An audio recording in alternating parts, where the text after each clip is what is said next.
In 1970, Sir David Attenborough wrote about climbing Mount Kinabalu in Borneo.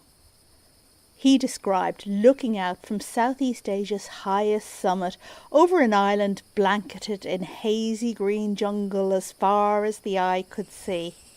Within it lived untold thousands of plant species, many unknown to science, hidden in great tracts of dark, impenetrable rainforest.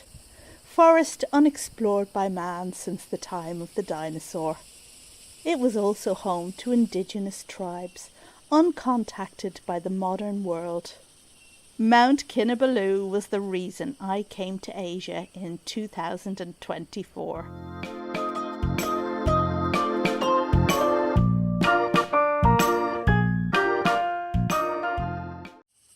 Hello, I'm Rachel from Dwensa Garden in Ireland, and I invite you to join me on this visit to the foothills of Mount Kinabalu in Borneo, a magnificent place and hotspot of plant biodiversity.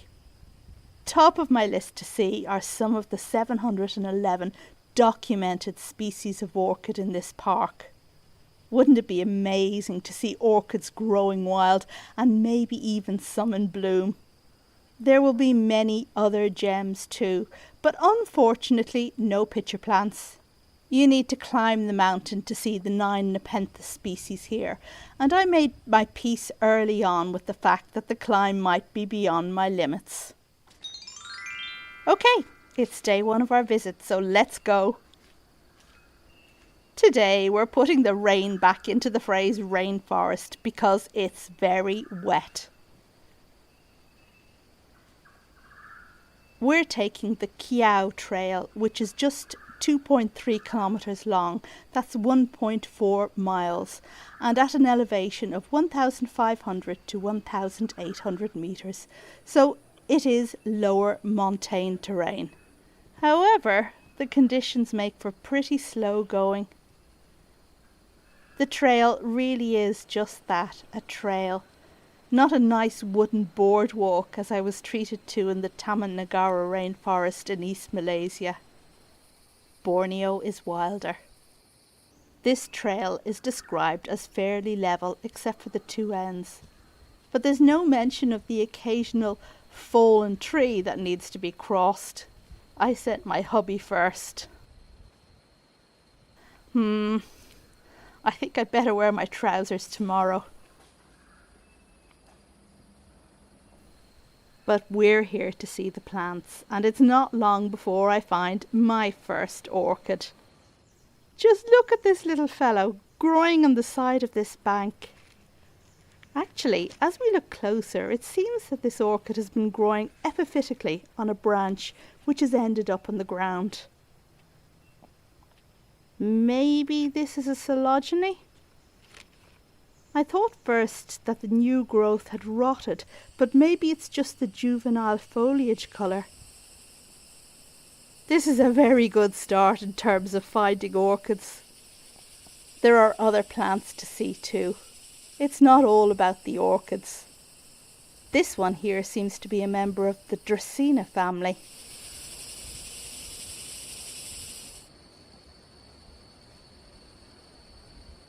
And this, I'm fairly sure, is curculigo. Curculigo has the most strangely arranged flowers, so we'll have to look out for those as we go on. And here we have some flowers. This is Codonaboa, a plant from the Gasneriid family. It has very textured leaves and pretty flowers, and a tortured taxonomic history. Codonaboa is confined to primary forest, where it's ubiquitous from the lowlands to the highlands, occurring on granite, sandstone and in quartz-derived soils or rocks. The Bornean species of Codonaboa are little studied and poorly known, and new species are regularly discovered. Here's my second orchid. This one is immediately recognisable as an epiphyte. I guess it pays to look up. Its leaves are flat and not pleated like the ones on our first orchid. It has pseudobulbs like the last orchid.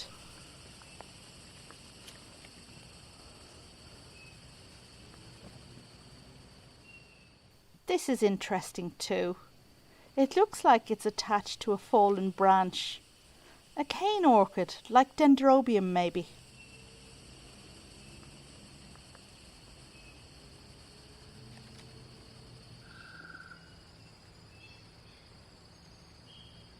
Over here we have an interesting plant called Phylogatis elliptica. It's endemic to Borneo. It has lovely purple coloration on its leaves due to anthocyanin in its chemical makeup. It's one of the jungle understory plants that inspired the botanist Patrick Blanc in designing his vertical gardens.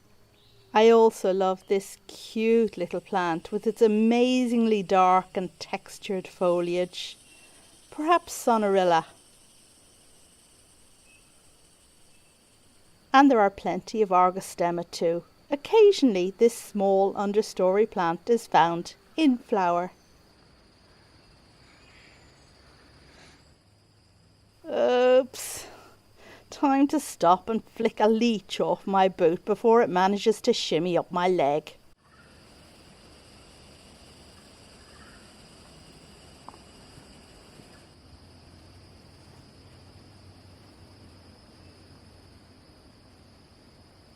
You really need to keep your eyes open here because I nearly tripped over this impressive looking orchid, quite possibly a bulbophyllum. It has lots of rounded pseudobulbs, making it a most attractive specimen. I'm becoming aware that the vast majority of orchids that I spot are ones that I'm literally tripping over on fallen branches. There must be untold gems up in the tallest reaches of the forest trees. Here's an interesting orchid called Pinalia. Formerly included in the genus Area, this epiphytic or lithophytic orchid has fleshy pseudobulbs that are covered with papery brown bracts when young. Plants are seldom grown by hobbyists, despite the flowers being quite attractive. I had hoped that I would see orchids growing in the wild here, but I had no idea that the forest would be practically dripping with them. I do wonder what I'll see tomorrow because I intend to spend 3 days here and cover as many of the 9 trails as I can.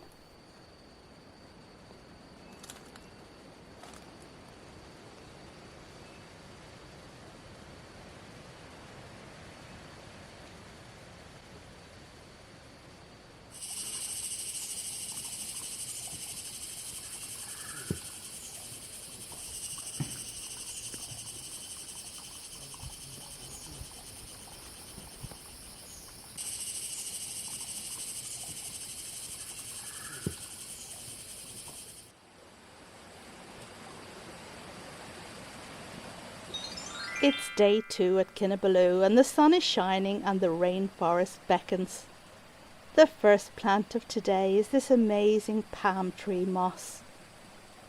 It glistens emerald green on the back of an oversized mushroom. In fact, there is so much intermingling going on here between different species, with a small Argostema plant springing up in the middle of the moss. Everything does look better in sunshine. Sticking with moss, this one here is Dawsonia, named after someone called Dawson, although not Dawsonia superba, which is the tallest self-supporting moss in the world. And here we have a tiny little fungus to balance out the whopper you just saw. These orange berries are from the Medinilla trees. At home, Medinilla magnifica is grown as a house plant and tends to be the only plant from this genus that we know. While most species of eucalyptus are native to Australia, there are eucalyptus trees here too. Known locally as the naked tree, this one has peeling bark so that it can regularly jettison all of the rainforest epiphytes that try to grow on it. This oak tree looks nothing like the ones we have at home. Apparently it's worth looking out for if you're lost in the jungle because it grows in the 1,200 to 1,800 metre zone, which might mean that you're nearing the edge of the forest. And finally, we have some juvenile foliage of the betel nut tree. This palm tree produces nuts that people chew for a narcotic effect. But the interesting thing is that the juvenile foliage is quite different from the mature tree. We saw this palm before in Tamanagara. There are 52 species from 10 genera of betel nut in Kinabalu, including the genera Areca and Pinanga. This plant is interesting too. Look at the tassel-like inflorescences drooping down on the leaf. They're reminiscent of the banana family. I thought first that this was Dendrochilus, but maybe it's Coelogene monolyrachus. Here's another orchid that looks the same as the first one I found yesterday. Again, the newest growth is coppery brown in colour, and it has pseudobulbs and pleated leaves. And now we come to it, my first wild flowering orchid. I bet you can't see it. It is easily missed. This is the smallest orchid in Borneo, the pinhead orchid. It's tiny and moss-like and white in colour with 2 characteristic purple or pink spots. Found in damp hills or low montane forests at elevations of 700 to 1,950 metres, this orchid grows in deep shade.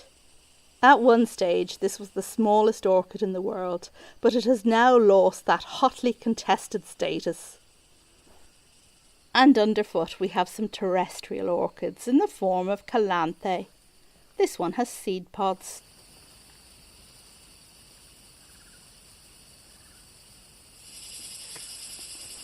I love how plants climb in the jungle, heading upwards into the canopy beyond.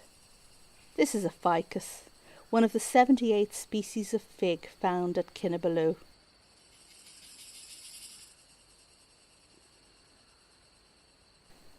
Our next plant is a fern. Yes, I know. This is a fern, can you believe it? It's the broadleaf fern, and it grows in clearings and in forest margins. Leaves have toothed lobes and are divided to the base into 2 fan-shaped halves, which are then further divided. Quite a beauty. And this long, winding climber is presumably a Hoya. I know it's hard to see with all the intertwining, but it has beautiful red backs to the leaves.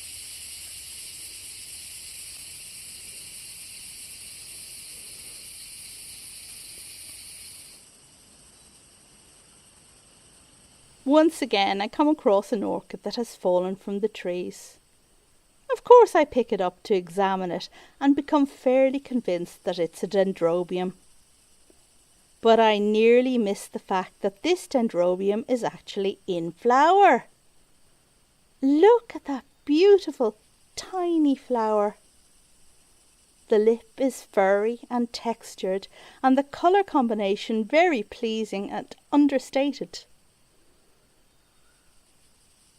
The native range of this species is Thailand to Malaysia. It's a pseudobulbous epiphyte and grows primarily in the wet tropical biome. With flowers this small, it's no wonder that many people miss them, and if you imagine too that this orchid was growing high up in the trees, increasing its chances of being overlooked. I'm going to place it over here where there's moss to cling on to and hope that it manages to survive. Good luck, little orchid. And looky here, we have found one of the 27 species of rhododendrons here at Kinabalu, and this one's in bud. This rhodo is from the Virea section, a tropical group of rhodos. I'm not sure which species this is, but it will have yellow flowers, and I have come across it on the Mempening Trail, which is at an elevation of 1,600 metres. Rhododendron lowii is yellow and grows from elevations of 1,200 to 3,650 metres. The majority of trails at Kinabalu are montane or lower montane ones. The flora of the mountain varies with elevation and geology. Lowland forest extends up to about 1,500 metres in elevation and consists of mixed dipterocarp forest and mixed casuarina forest. Montane rainforest, also known as cloud forest, extends from approximately 1,400 metres elevation up to 2,900 metres. Montane forest typically has a closed canopy and the canopy height generally decreases with elevation. Lower montane forests have a high diversity of orchids and fern species. It might be sunny today, but it has been raining, and you know what that means. Yes, leeches. They look so skinny and harmless in this state before they feed. If you spot them, they're easy to remove. However, the good news is that they don't hurt and they carry no diseases. They will do you no harm provided you don't try and remove them when they're attached. If you do, they may introduce a bacterial infection into your open wound. So if they do become attached, just leave them until they finish feeding and drop off of their own accord. And don't try any of those remedies you saw on the internet like salt or burning or trying to flick them off with a credit card. A few leech bites is a small price to pay to explore the amazing Mount Kinabalu. Aha, here's something interesting. Look at those tiny yellow flowers in the axils of the leaves at the base of this plant. At first I thought they belonged to something else, something that had blown down there. But these are the flowers of the curculigo. Remember, we saw this yesterday. Fruits are apparently edible and taste sweet, making water or sour things taste sweet too if you eat them afterwards. Fibres from its pleated leaves have been used in basketry in the past. This is a rare and desirable plant at home that I have grown but lost. This here is the beautiful tibuchina. It comes from Mexico to South America, and despite its beautiful purple flowers, it's undesirable and invasive here. And we have a begonia. There are lots of begonias here, some of which are only found in Kinabalu, but identification is a bit difficult for me.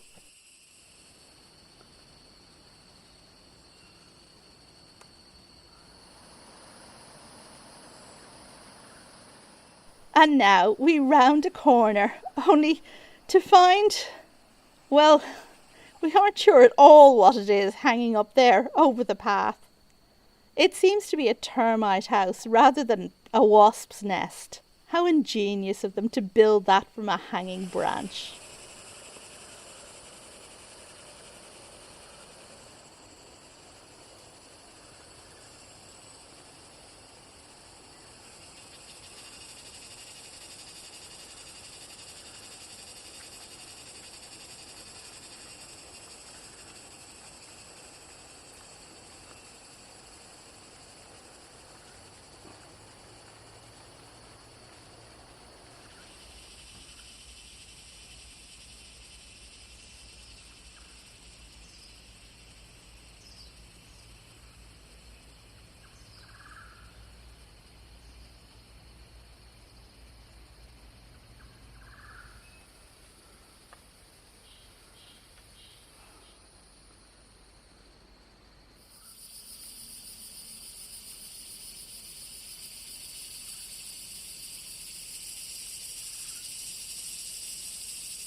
It's now day 3, the final day of my Kinabalu visit, and I'm psyched to see what we'll find today. Inside the park, we need to follow the paved road to access the trails we haven't done yet. But something catches my attention in the undergrowth at the side of the road. Can you see it? At first I think some kid has dropped a plastic toy. But let's have a proper look. I'm going to sit down here in this drain so that I can look at it comfortably and closely.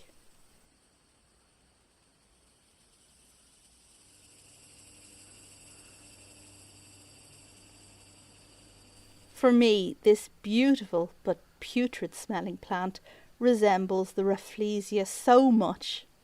I feel sure that I'm looking at a miniature member of the Rafflesia family. I hope you remember the video I made on the Rafflesia I saw not very far from here. The genus Rhizanthes springs to mind, as I know it's smaller than Rafflesia but in the same family.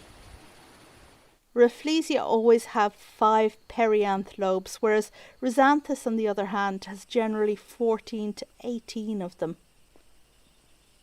This plant has 10 or 20 lobes, depending how you count, but it's smaller than what Rhizanthes should be. I don't know what it is, but it's definitely parasitic and definitely exotic. The detail is quite mesmerising, and up close it seems like it could be made of plastic. You can see how this plant is attracting flies with its scent.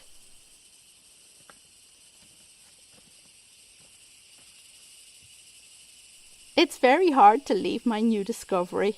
I feel like I should protect him or adopt him, but it is my last day at Kinabalu. I head into the Botanic Gardens area for a quick look, where Kinabalu species have been collected and put on view for visitors. There are orchids in flower here, but I feel like this is cheating and not what I came to see at all.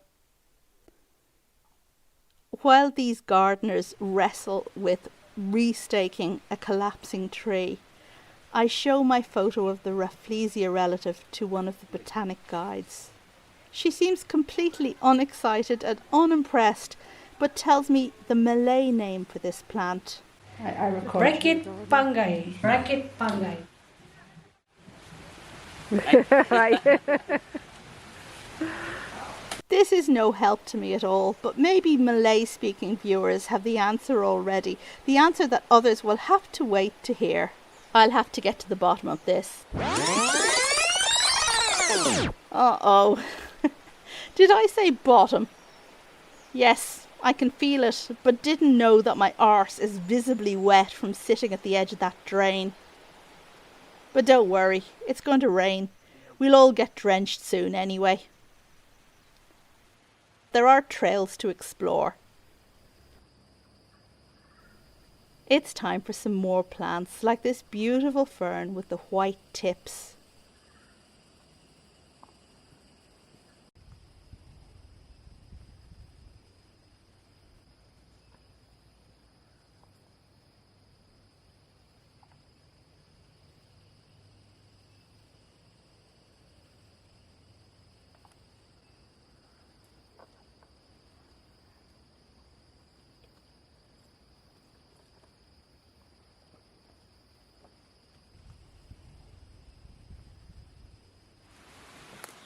There are also some more curculigo, looking very nice in a clump by the river, but with none of the tiny yellow flowers. And there are more begonias too. But just look at this, right by the path, just unceremoniously standing there waiting for me, is this glorious orange orchid in perfect flower. Wow. Big thanks to Alberto Trinco, recently of Kew Gardens, who helped me with an ID for this one, for this most impressive orchid of my visit. This is Hylophila lanceolata, a hot to warm-growing terrestrial orchid found in Thailand, Malaysia, Borneo, etc. in dark, humid, hill and lower montane forests at elevations of 600 to 1,600 metres. But isn't it a beauty? It's nearly time to leave, but I want to go back and check on the little orange stinker I found earlier before I go. I can see that it has developed further and is attracting more flies now. Flies are attracted by smells that masquerade as carrion, like those of many aroids, and they pollinate the plant. So, do you know what it is? I have to tell you that I was wrong. This is not a plant from the Rafflesia family. It is, in fact, a stinkhorn mushroom called Aceroa rubra, also known as the sea anemone fungus and starfish fungus. This is a widespread fungus, recognisable for its foul odour of carrion and its sea anemone shape when mature. It is found in gardens, in mulch and in grassy areas from Australia to England and is variable in appearance. I spent a long time to ID this because my stinkhorn is unlike any pictures I found on the web. However, my picture has been identified on the iNaturalist site where it has obtained a research grade classification, so the ID is now certain. It is, after all, a fungus of variable appearance. And you know what? Even if it's not a Rafflesia relative, I think that this was a wonderful and unusual discovery just the same. And now we've come to the end of this video visit to Mount Kinabalu in Borneo. I hope you've enjoyed it and would love to know what your favourite plant was, so please let me know in the comments below. For those of you who are hoping to see picture plants, stay tuned for more videos to come. Thank you as always for watching, and I will see you on the next video. Goodbye.